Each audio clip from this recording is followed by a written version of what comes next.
Good afternoon. Good afternoon. Hi, my name is Kuriko Maeki, as Mr. Kuban introduced me.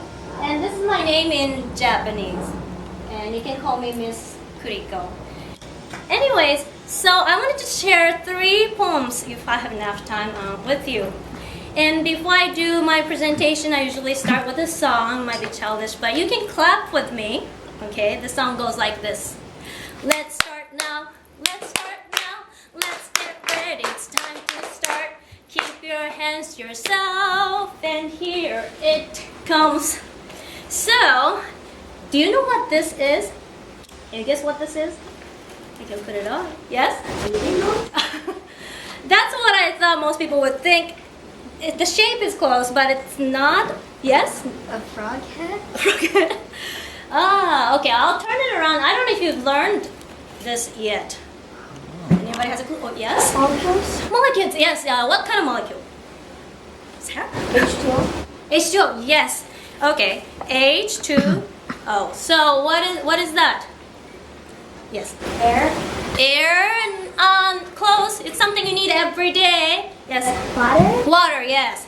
Water. So this poem is called a monologue of a water molecule. So I'm going to wear it like this. I'm going to be a water molecule. And let's see. Here is the picture. Can you see? Okay, so here is the poem. People call me cloud, but I tell you, I am no cloud. In a before life, I used to be but ocean. I wrapped all the fishing boats, making waves flowing. Cold by the sun, I came as vapor, yet I know nothing of cloud at all. Why am I called a cloud just for being up here?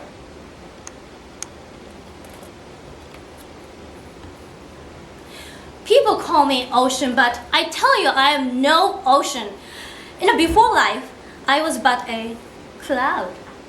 I wrapped all the birds and planes, changing shapes, floating. Cold by the sun, I came down as rain, yet I know nothing of ocean at all. Why am I called an ocean just for being down here? Why does my name change every time I transfer? Why do people call me by the name that surrounds me? They turn me into mere icons without knowing what I am. So that was the first poem. Okay, so science pop quiz. Do you know what this is called? The water going up and down and up and down. Have you learned that before? Okay, good. Water cycle? Water cycle, yes. So water goes up as a vapor, and then comes down as what? Many things. How does it come down? Yes? Rain? Rain, and what else? Yes? Hail? Hail, yeah. And yes? Snow. I think that's just about it. Yes. So it's going around. So the poem is about water cycle. Literally, but figuratively, most of the poem has deeper another meaning. So it's a metaphor. And I wrote this poem putting myself in the shoes of a water molecule, but I was really sharing about my feeling of going back and forth between 2 worlds. Can you think of what that would be? 2 worlds that I usually go back and forth? Yes. Water world. Okay. Yes, I think that it's a metaphor. It's not really about water, but okay, here's a hint. I come from another country, and so I go from there to there, here and there. Yes. You came from Japan Yes. and now you're here? Yes. Yeah, so I came here like 20 some years ago, and then every time I cross the border, I feel strange. When I go back to Japan, I feel like a foreigner for maybe a day or something. Even though I'm a Japanese, I feel like an American or something. And it takes a while, but I get used to it. And then after my vacation, I come back to the States, and I feel like a foreigner again. I feel like I don't quite belong here or something. But I get used to it after a while. So that's my feeling of going back and forth between 2 worlds.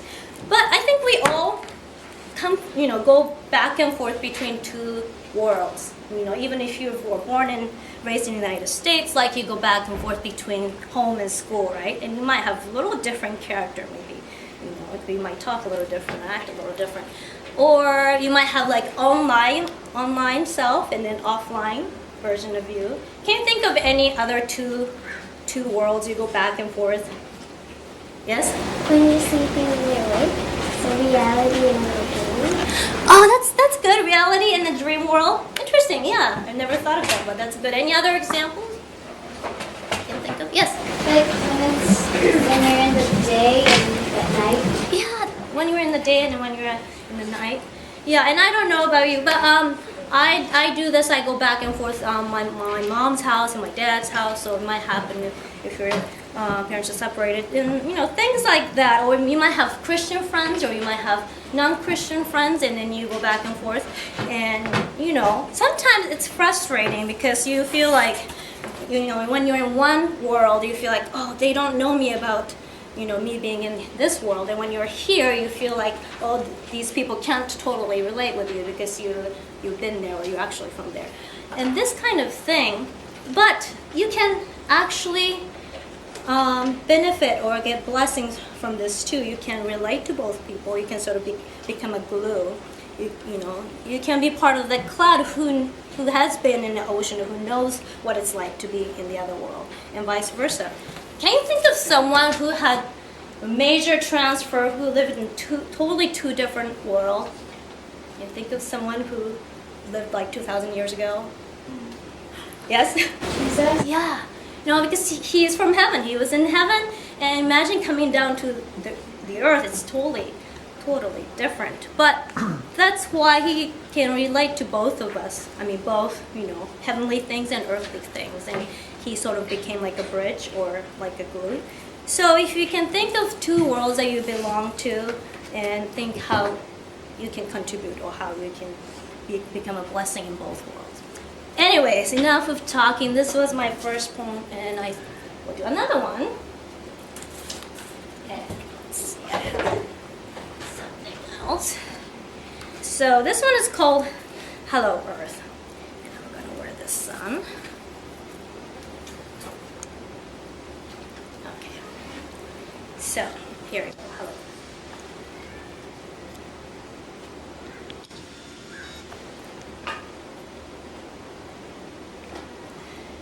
Hello, Earth. You're back in the same spot again. Another year just went by. Yet you probably don't know what happened on you while you went all the way around the sun once again. Since then, how many teardrops have dissolved into you? How many tender feet have begun to walk in you? Since then, how many lifeless monsters been ruining your body? How many unknown men's blood have entrusted you their DNA? Dear Earth, you're headed to the same spot again. Another year is coming, yet you may actually know what will happen on you while you go all the way around the sun once again. We walk on you as to teach you what we know. We walk on you as to learn from what you know.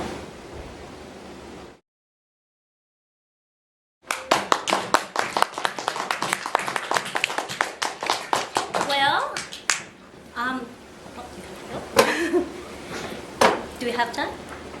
Yeah, time. 10 minutes. 10 more minutes? Good. Well, this poem, I want to do this one again, but with your help, okay? Because this poem is actually written in a plural voice. It says we, so I can't be we by myself. So I need your help. And I guess I'm gonna use this. Okay, how? It's the top.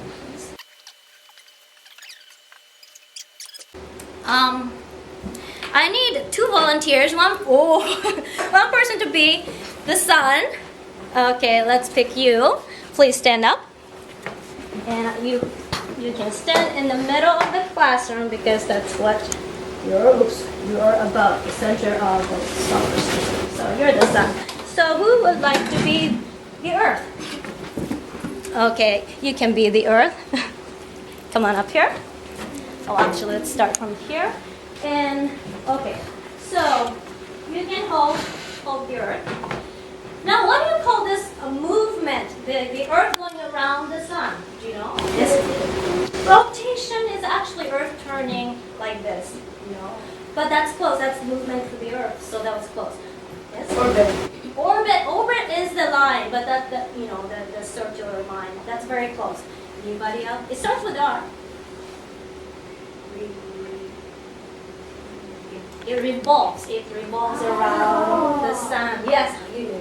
Okay, so this is, a big job. I want you to go around the classroom, around everybody's desk, and then in one poem time.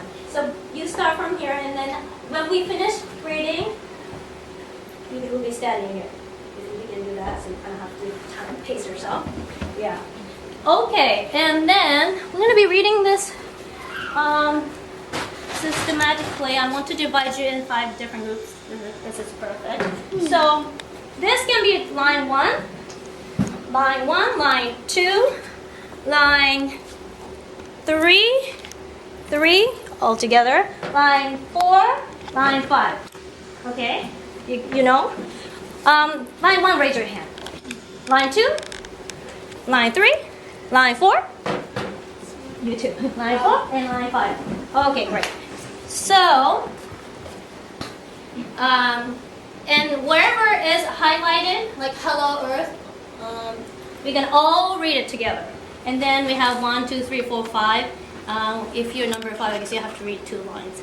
Anyways, and then this part I will be reading, so you don't have to read, but I want you to make the sound effect. Let's practice. When I say how many tears have dissolved into you, and you make teardrops sound like, can you do that? Good. Yeah, lots of tears dropping. And then I go, hush. Okay, good. And next one, how many tender feet have begun to walk on you, then you tap your lap. Like baby walking, so maybe softly. Okay, good. And hush. All right, the third part. This is a hard one. How many lifeless monsters are being ruining your body? So it says, whisper earth killer's name. Things that destroys or contaminates the earth. Think of things like nuclear bombs, maybe. What else? We can whisper. We can whisper those bad stuff. Okay. And then hush. Okay. And then the last one. How many unknown men's blood have entrusted you their DNA, and you're gonna groan like somebody's really hurting. Sounds good. Okay, that's the sound effect. And then we all say Dear Earth, and then 1, 2, 3, 4, 5 lines. And then those last lines, we're gonna read it together, and I want you to also do the sound effect. Then you stamp your feet like we walk and good. Okay. So I think we can start. All right. So Earth boy, you ready? Okay. Let's get started. 1, 2, 3. Hello, Earth. You're back in the same spot again. Another year just went by. You can go around, keep going around. You can keep going around. What happened on you while you went all the way around the sun once again? Since then, how many tears have dissolved into you? How many tender feet had begun to walk on you? Since then, how many lifeless monsters been ruining your body?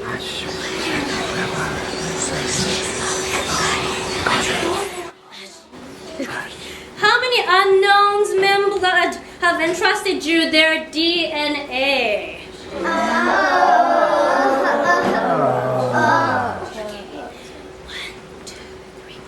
Dear Earth, you're headed to the same spot again. Another year is coming, yet you may actually know what will happen on you while You go all the way around the sun once again. Now all together. We walk on you as if to teach you what we know. We walk on you as if to learn from what you know. Thank you very much. Yes, everyone, thank you. Okay, good job. All right, so I'm going to take this up. You can give me the, you gotta take good care of the earth. So, is this good or you have time for one more or it's good? All right, so the last one. It's actually a song. I forgot to bring my CD, so I just have to sing it. Oh, it's upside down. Is there a way we can... So I kind of need to read it. Yeah. Sorry.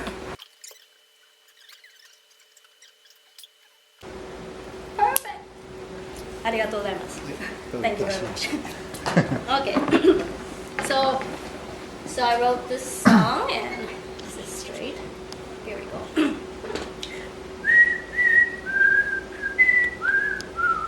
The gardener looked around and said, "Here I'll plant my tree." He broke the ground with his own hands for the tree he wanted to see. The sapling grew up, twigs came out, by his care it grew. Branches spread, leaves increased, yet top to root he knew. The gardener saw the tree and said, "It's time to prune my tree. Which branch shall I clip?" he said, "and will the tree agree?"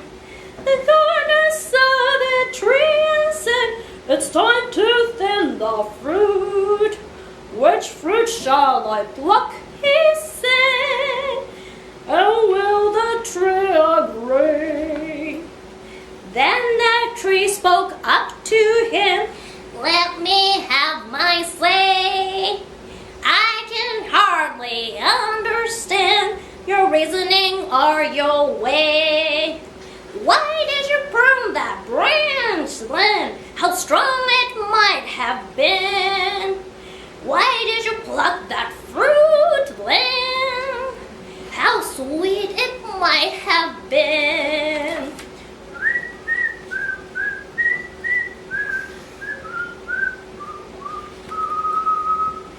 Then the gardener smiled and said, "Listen, my dear tree, why not treasure what you have?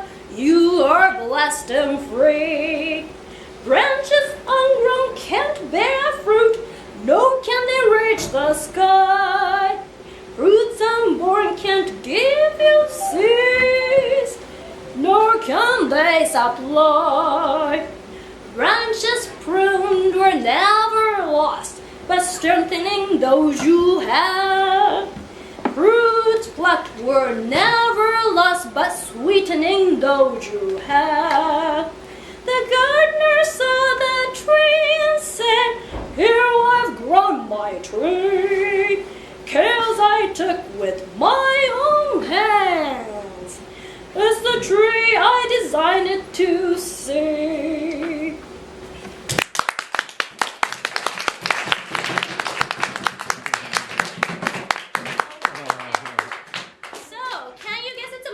Again, who is the gardener that the song is talking about? Yes? Jesus? Yeah, Jesus is the gardener and he's taking care of the tree. What is the tree representing? Yes? A person? A person, yeah, it can be you, or me. And you know, it can be me because I complain all the time. God, it doesn't make sense why this had to happen, why this is taken away. You know, you have a lot to come. You're all young, you're young trees. And you're going to have a lot in life, but sometimes you don't get to keep everything that comes into your life, and you want to complain, you know, like, "God, what are you doing?" But you got to learn to trust the gardener. Okay, thank you very much for having me in your classroom. That was my pleasure, and God bless you all. Thank you.